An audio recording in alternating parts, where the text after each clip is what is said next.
Hey, what's going on, everyone? This is Mitch. Good Sunday morning to you all. I hope you guys are doing well out there and certainly having a fantastic start to your day and a great weekend out there so far. We're here to give you an update on what's going on with Hurricane Lee. We'll talk about the latest information on Lee, how he's doing out there this morning, the latest information from the hurricane hunters, what they are finding in Lee, the latest information from the National Hurricane Center. We'll compare the model guidance like the GFS and the European, and then we'll talk about steering currents. I think that's a great segment to these videos and anybody's videos that do talk about the steering currents out here with tropical systems. You got high pressure, you got low pressure. How does these tropical systems get steered around each of these features? And it's very important with Lee, and it's going to be very important with Lee in the long-term future of this hurricane. So we'll talk about that. We'll geek out on you a little bit and try to just kind of spread some knowledge on everybody. Trust me, I'm always learning, and I know there's a lot of people that may be watching these videos, not just mine, but anybody's videos, trying to understand why these tropical systems go one way or the other. So we'll try to explain it in the best way where you guys can understand, and then we'll give you an update on what's going to happen weather-wise for your Sunday in the second half of the video. So with that being said, if you folks have not subscribed, certainly consider doing that. Like the video if you like it. If you guys got anything that I can pray about or pray over, as always, please put it in the comments below so I can pray over it and so others can do so too. So I've been struggling with this video. I've had to start over about 20 times. And I mean, I'm not lying with you guys. I've had to start over many times. So if I struggle with this, you hear any kids in the background, it's just because I'm a lot later in this than I want to be. So we're going to work our way through it and get you some good information here. This is Lee currently. Lee, you see in the whiter and pink colors, this indicates colder cloud tops, which indicates higher cloud tops, which means you have stronger updrafts. So Lee is still maintaining itself. In fact, Lee may have strengthened based off the latest information from the hurricane hunters that they were when they were in this storm over the last hour. It looks like the millibar did drop, but Lee from kind of overnight last night actually was downgraded to a category 2 hurricane. So, it's pretty interesting, considering the fact that pretty much all model guidance, weather enthusiasts like me, meteorologists, we've all struggled trying to gauge what Lee is doing out there as far as either strengthening or weakening. And I mean, the reality of it is Lee got blasted by some westerly shear about 2 days ago, and Lee has just not recovered from it. Okay, but everything indicates that Lee is going to enter a much favorable environment here in the next, in fact, it kind of already is, but here in the next day or two, where Lee will have an opportunity to strengthen again, maybe as high end as a category 4 hurricane. So there's no cleared out eye with Lee. Okay, so it's just a kind of a mid-grade hurricane out here in the Atlantic, and it's definitely not that powerhouse that we saw a few days ago. So let's keep rolling here. We'll look at water vapor loop. The sun is coming up on Lee. It's coming up on everybody on the eastern seaboard. As you can tell, the screen goes from black to blue, and Lee's spinning around out here. And like I said, just a mid-grade hurricane. It's not that powerful, category 5. We will see how much larger Lee gets later today. The National Hurricane Center mentions Lee is going to become a much broader and larger hurricane.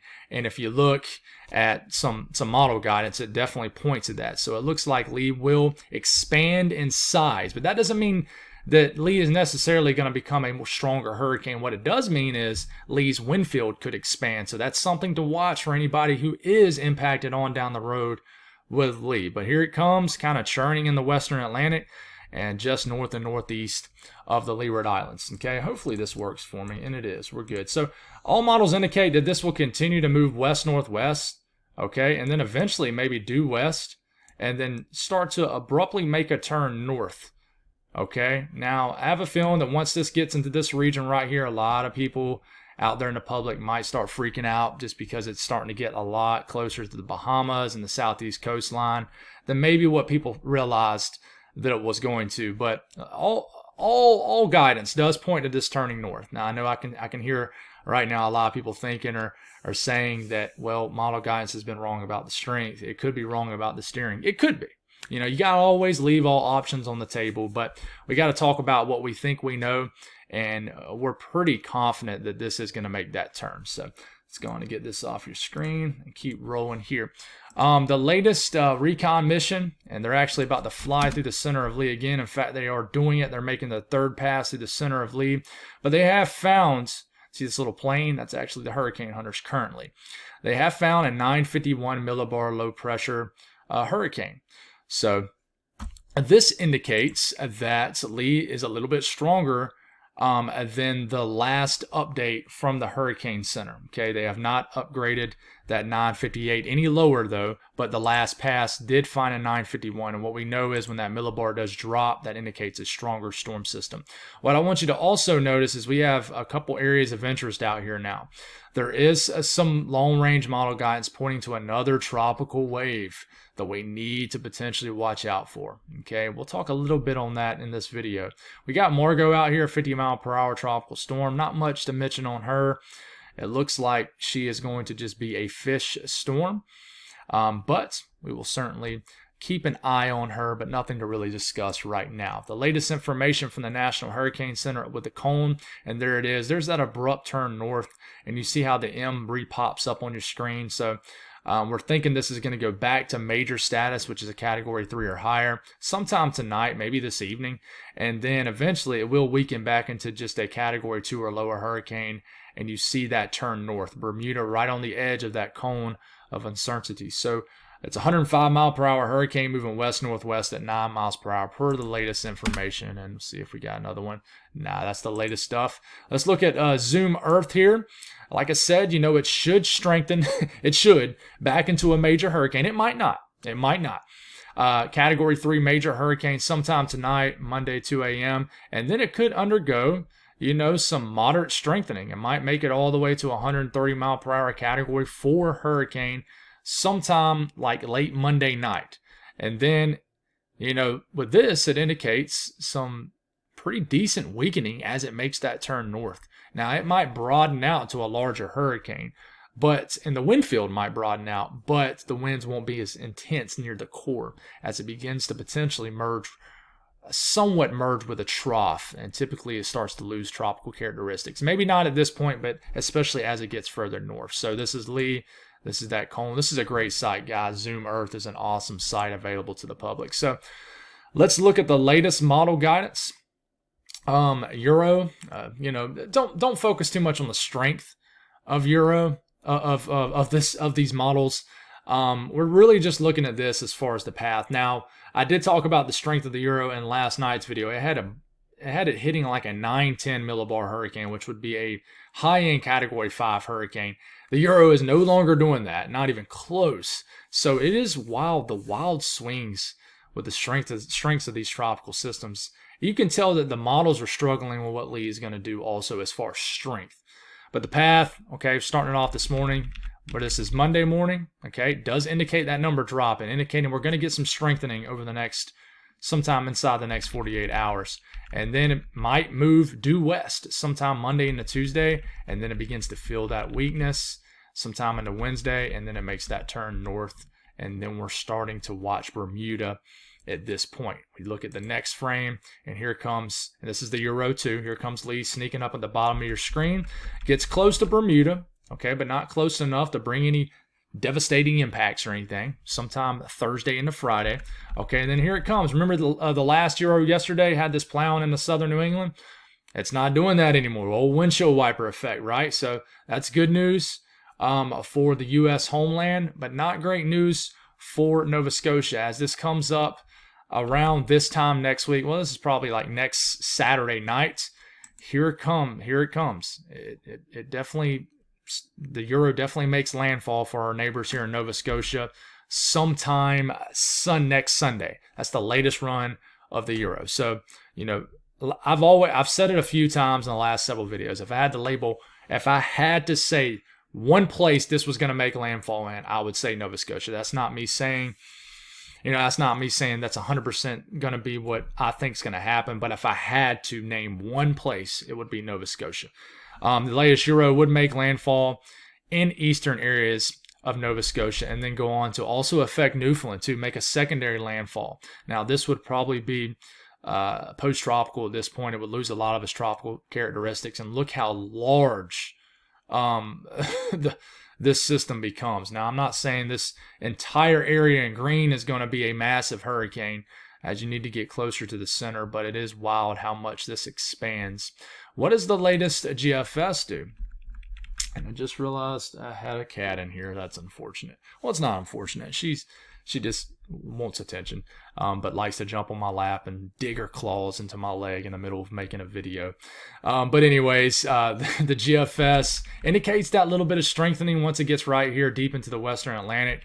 And then, like I said, sometime as we get into late Tuesday into Wednesday of this week, this makes that abrupt turn north and starts heading due north. And we'll go on and flip it to this. And here it comes, Bermuda, and this little dot right here.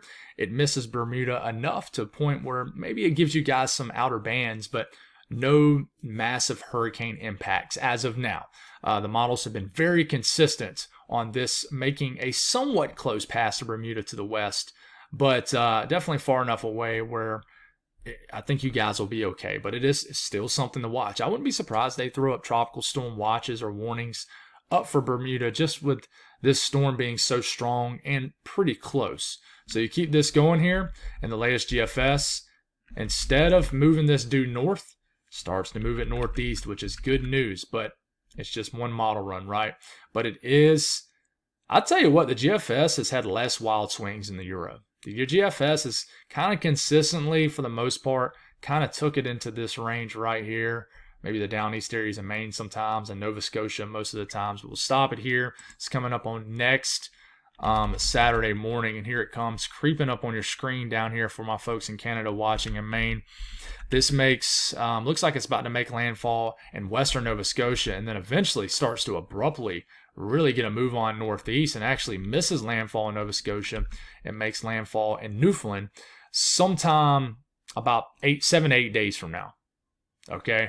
So that's the latest GFS in Euro. That's good news for our folks in the Northeast, but it's hard to say it's good news when we can't call any of this trends, because we keep thinking when this is going to go out to sea, and then we'll get a few model runs that takes it right back into the U.S., and then we'll get a few model runs that takes it back out to sea. So that's why we're still trying to figure this one out. The European ensemble guidance, I can tell you there's only a few scragglers now that takes it into the U.S. Most of this, unfortunately, plows it right into southeast Canada, Nova Scotia, Newfoundland. So, I'm not trying to freak anybody out in Nova Scotia. You guys are so kind, by the way. I've said this. I'm going to keep saying it because it deserves to be said. I haven't had one snarky comment ever from anybody in Canada. Okay, you guys have always been incredibly kind, so thank you so much. But I'm not saying, hey, everybody in Nova Scotia freak out, but you guys definitely need to be aware of this. We got a week to really figure this one out, and we will certainly know probably a heck of a lot more here in the next 2 or 3 days. But the steering currents, this is when we can geek out on you folks. If you're not interested in it, then feel free to end the video or skip ahead. But I do think it's very important. The area in orange here is high pressure. The area in blue is that low pressure. And the steering around each of these features is different. So Lee, being a low pressure itself, is down here. You see the subtropical ridge kind of nudging down here in front of Lee. And we'll kind of draw on this. You see how it's kind of nudging down, and it's not very strong, but it's enough. And this is actually making Lee kind of just go west-northwest, maybe even eventually due west a little bit. Now, I don't think it's going to get that far, but you get what I'm saying here. So I'll take this back off your screen, and we'll get this in motion. Oh, all right, come on, cooperate with me. We'll get this in motion here again, and here it is. You see the subtropical ridge still nosing in on a Lee. If you hear my girls in the background, we're getting ready for church, and they're just kids. Sometimes you're going to hear a screech or two. But you keep this going here. We get into this evening. You see the subtropical ridge still nosing down, which is in the orange, still nosing down on Lee. So Lee's not going to make that abrupt turn north yet. At the same time, you're watching this blue area. This is what you call an upper trough. A trough of low pressure was sometimes an associated cold fronts. In fact, not sometimes, most of the time. Associated cold front. We know that cold fronts like to steer tropical systems it's pretty much like a brick wall for tropical systems. They'll just move them out of the way and basically kick them on out to sea. So we'll stop it here. Well, we'll stop it right into here. Okay, this is this coming Tuesday afternoon. What you notice is this ridge is no longer really nosing down on Lee. You got an upper trough coming right here. And all of a sudden Lee sees this white area, which is a weakness in the pattern. All right, so that is why you see that abrupt turn by Lee sometime midway this week. So Lee begins to head north. At the same time, you have a trough, but this trough is missing Lee. So they're basically too far apart for Lee to be affected by this trough and this cold front. And it doesn't help that this trough really weakens. Okay, it begins to weaken. It's not really amplified anymore. But of course, we don't know how strong or weak it's going to be because we're still a few days away from it. But at the same time, you still have this high pressure right here, and it's kind of nudging over Lee. And you think that, well, you know, with the steering current being around this ridge, kind of like this, you think that this is going to maybe push Lee into the northeast. Well, that's not the case really, because what I've tried to explain in these videos nonstop is these are moving features. Like this trough, you notice how it goes from right here to like right over southeast Canada in like 24 hours. They're moving features. This ridge, it's moving also. So you got a weakening trough. So what we know about this trough, and I'll explain this too, is say if Lee, which is right here, was right here. If Lee was right here at this same time frame, it would probably feel the effects of this trough. The flow around this trough is like this, okay? This is going to try to kick it out like this. So it would feel this quicker and really jolts Lee out to sea probably much quicker, but it totally misses this, okay? And, you know, it doesn't help that the actual trough itself weakens. So this continues, all right? And one thing that's new on the model guide says it looks like this trough actually helps weaken kind of the western side of this ridge. So you do have this ridge that does try to build back over southeast Canada, but at this point, it's not strong enough, but it does become strong enough to the point where it doesn't allow Lee to just make a quick escape out to sea.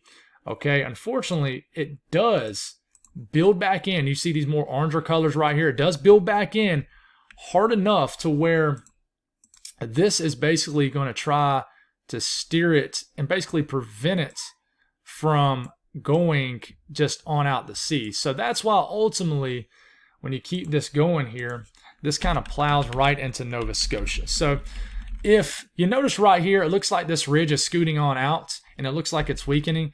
If this entire area in orange would just disappear, this ridging, this tropical system right here, Lee, would do this. It would head on out to sea and not even really bother anybody, or more so like this, or maybe even a little bit lower. Okay, but you're going to have to get rid of the orange here, the ridge of high pressure. And I don't think we're going to fully get rid of it. I really don't. That's not me trying to hype something up here. But, you know, it all depends on the timing of this trough. I think most models indicate that Lee is going to miss this trough. So this trough's not going to kick it out. But, you know, if we can get rid of this ridge, it's not going to affect anybody. If this ridge does what it did on the last Euro and really amplifies earlier on, like this area in dark orange that you see right here shifts right here, okay? Say that area right here is right here. Then you're going to get a push more so into New England. So I hope that makes sense. If it doesn't, we'll try it again tonight. We'll try to make it make sense. So I do want to mention there is a signal, I would say, for something behind it. Behind Margot and Lee, the next named storm is Nigel. You know, we got to watch this. The signal is very broad. It's not super strong. But if we look at the latest Euro, it does show this tropical wave coming up late this work week. And eventually, as we get into the next weekend, as Lee moves on out, we do have a tropical wave that we need to watch. You know, this is getting about 8 days out, and it does have an area of low pressure that looks like it's heading on out to sea, though. It finds a weakness right in here, but this is so far out, we don't know what this is going to do. Now, the GFS is much aggressive with what would be Nigel in this case, develops this into a full-fledged tropical storm. Eventually, a hurricane makes the track across the tropical Atlantic, and by the time we're into early next week, we're dealing with another threat if this was to materialize. So far out, we don't know that information. So that's your update on the tropics. I hope that helps. Let's talk about what's going to happen weather-wise for today. Now, you got a lot of moist air in the country right now. There's no really dry, crisp air. That'll change here in the coming days with a trough that's going to dig down. But you definitely got a moist air mass across the eastern U.S., across the middle of the country. And you can really see it with what's actually falling out there. A lot of rain showing up in the far eastern U.S. I mean, there's a lot of rain in the middle of the country. There's rainfall in the southwest. There's an area of rain in the Great Lakes. So it's raining at my house right now in South Carolina. So there's a lot going on. But as far as severe weather, not a ton going on. Not a ton going on at all. Severe weather. Today, there is a slight risk. A level 2 out of 5 here in Kansas, the panhandle of Oklahoma, and areas of the panhandle of Texas. There could be some supercells in this area today here in the high plains. It could be some of the best structures we've seen in the last month, honestly. But just a huge general risk of thunderstorms here in the eastern U.S. But, you know, don't let this trick you up. There's probably going to be widespread showers and storms in this entire light green area. If you're going to any NFL games today or any outdoor activities, I think a lot of you know, activities could potentially be affected today by the weather. There's 2 areas to watch for excessive flash flooding or flash flooding to occur. Slight risk level 2. Well, it's not really levels with this, but slight risk, at least a 15% risk of flash flood guidance being met in this huge yellow area, which takes up a lot of the mid-Atlantic and a good portion of the Northeast, and right here in the middle of the country, Kansas, southern Nebraska, areas of Oklahoma and Texas. We need to watch out for some flash flooding today. But I can tell you, this is one of the quietest mornings we've seen. No heat advisories this morning, guys. Ain't that great to see? You can tell we're changing the seasons. Thank the good Lord. But there is flood watches up for West Virginia and areas of western Virginia. I want to show you this, guys. This makes me happy to show. The 6 to 10 day temperature outlook indicates below average temperatures for the Mid-South, basically for everybody in the blue. This is good. There's going to be some pumpkin spice latte fans. I don't like pumpkin spice latte. I just like the idea of it just because it's the fall season. But definitely cooler than average season. This is a welcome sight. We've been waiting for this for a while, and here it comes.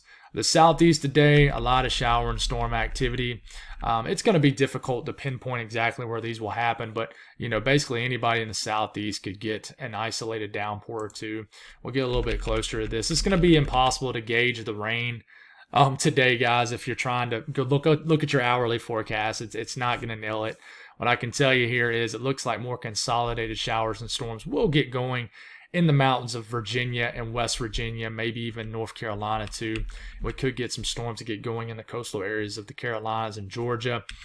And yeah, I think a lot of rain. I think it can be quite a rainy Sunday up here in the mountains of the southern Alps for sure. We look at the Northeast, I mean, same deal, just a ton of widespread shower and storm activity.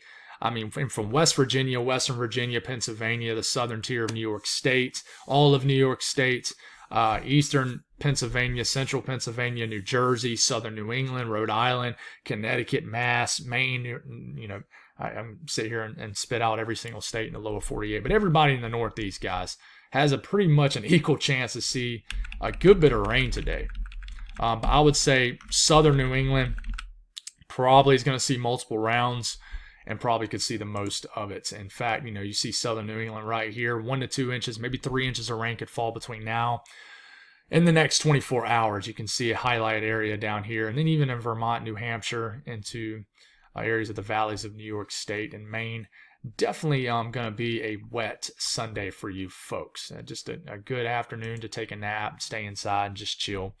The south central U.S., we want to watch for some vigorous supercells to get going here in the panhandle of Oklahoma and Texas. We haven't seen this in some time.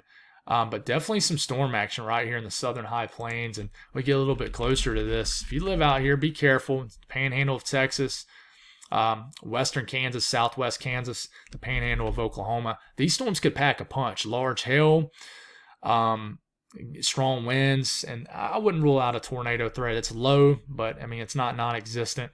But definitely watch out in this area. These storms, if you're a storm chaser, probably a nice little setup to chase. Luckily this is impacting a lower populated area, but definitely be aware out here. Forget the storm chasing. Be aware of these storms. They could pack a punch for sure later on. A lot of rain could fall up here in Kansas, areas of the panhandle of Oklahoma and Texas, maybe a little corridor, maybe 1 to 2 inches of rain is possible. And then we go to Kansas, and certainly think a lot of rain can fall in southern Nebraska and central and western Kansas, where might get a 1/2 inch to 1 inch of rain in these areas of these states. North central U.S., really a rainy day for you folks in like southern North Dakota, all of Nebraska. Rain will move into like Omaha later this afternoon, this evening. Rain could take over the central and southern portions of Iowa later tonight. Also northern Missouri. And then I think you're going to wake up to some rainy conditions in like Des Moines, the Davenport region, northern areas of Illinois, Chicago. I think you're waking up to a soggy Monday morning. We could get some showers that are drifting around and waking up to some showers for sure. In fact, I think we'll have a lot of shower activity in northern Wisconsin, the UP of Michigan today. I think it'll just be kind of a cloudy, showery kind of day up here for sure, kind of a fall-like day. The western U.S., very active. I mean, nothing too crazy, but I mean, anywhere from Wyoming to Colorado to Utah to Nevada, Arizona, New Mexico. I mean, all you guys got a good chance to see, or a chance to see, I would say, a shower or a storm.